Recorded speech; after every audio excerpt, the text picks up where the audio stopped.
Ketika badai memadamkan lampu-lampu di kota besar, sebuah lentera kecil di sudut gang sempit justru menolak untuk padam. Kebijakan pemangkasan anggaran Perpustakaan Nasional tahun 2026 yang anjlok drastis dari 721 miliar rupiah menjadi 377 miliar rupiah seakan membawa mendung bagi masa depan literasi Indonesia. Di tengah mandeknya distribusi bantuan buku dan terbatasnya operasional armada perpustakaan keliling di berbagai daerah, sebuah asa tetap menyala benderang di Kota Banjar, Jawa Barat. Melalui dedikasi tanpa pamrih, Yayasan Ruang Baca Komunitas membuktikan bahwa keterbatasan fiskal pemerintah pusat tidak boleh mengecilkan cita-cita mencerdaskan kehidupan bangsa. Selama gerakan swadaya masyarakat terus bergerak dengan hati, sesungguhnya masih ada harapan bagi tegaknya budaya membaca di tanah air.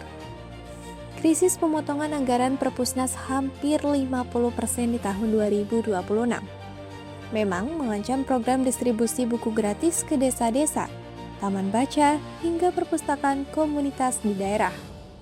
Banyak pengelola perpustakaan di daerah kini dilanda kecemasan karena tidak adanya modal untuk membeli buku baru. Namun, alih-alih meratap, YRBK Kota Banjar merespons kondisi ini dengan meluncurkan berbagai program literasi kreatif yang dinamis. Komunitas ini membuktikan bahwa esensi dari gerakan membaca bukan sekadar gedung megah dengan tumpukan kertas, melainkan adanya interaksi sosial yang bernyawa, hangat, dan merangkul masyarakat secara langsung.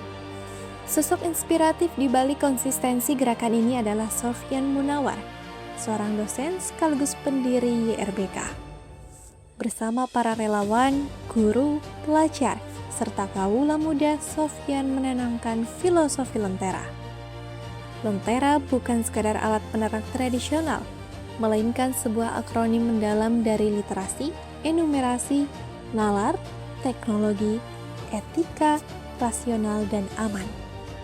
Filosofi inilah yang ditularkan kepada generasi muda agar mereka tidak hanya gemar membaca, tetapi juga bijak dalam menghadapi dunia digital.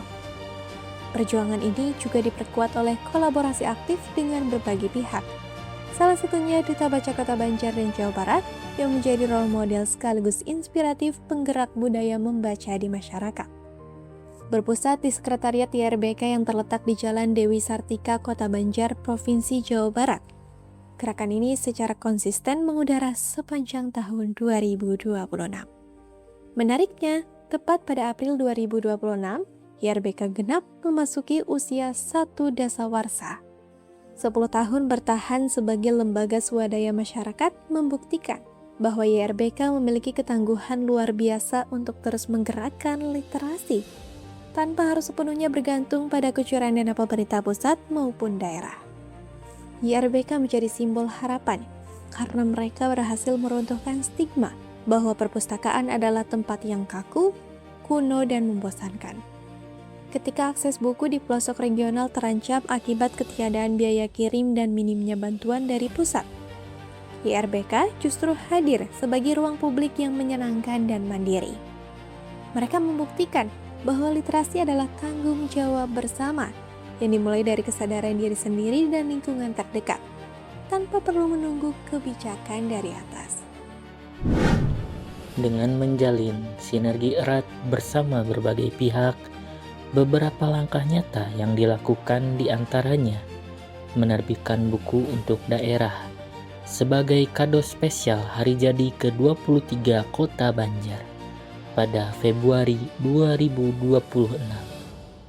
YRBK menerbitkan buku setebal 154 halaman berjudul Semangat Literasi Wujudkan Banjar Masagi. Buku kolaboratif yang ditulis oleh 20 penulis dari berbagai kalangan ini memuat potret apresiasi sekaligus saran kritis warga demi kemajuan Kota Banjar. YRBK juga rutin melaksanakan safari literasi sekolah, mendanai 1 dasawarsa perjalanannya. YRBK aktif menyambangi sekolah-sekolah lewat program ini. para siswa didorong untuk gemar membaca sekaligus bijak serta kritis dalam memanfaatkan teknologi informasi di era digital. Kemudian pada refleksi Hari Kartini, YRBK menggelar kegiatan bedah buku Kubalut Lukaku dengan Air Mata Kasihmu, karya Ina Indriani, seorang guru SMKN 1 Banjar. Acara ini dihadiri puluhan pendidik, pelajar, dan mahasiswa untuk merefleksikan peran strategis perempuan dalam mentransfer kecerdasan intelektual dan emosional kepada generasi penerus bangsa. Dan masih banyak lagi semangat juang gerakan literasi yang dilakukannya demi mencerdaskan bangsa. Pemangkasan anggaran negara mungkin membatasi ruang gerak fisik perpustakaan formal kita, tetapi ia tidak akan pernah bisa membelenggu pikiran masyarakat yang haus akan ilmu. Melalui Lentera YRBK di Kota Banjar, kita belajar bahwa selama ada relawan yang bergerak dengan hati, nyala budaya membaca di Indonesia akan selalu menemukan jalannya. Di tengah badai krisis, masih ada harapan.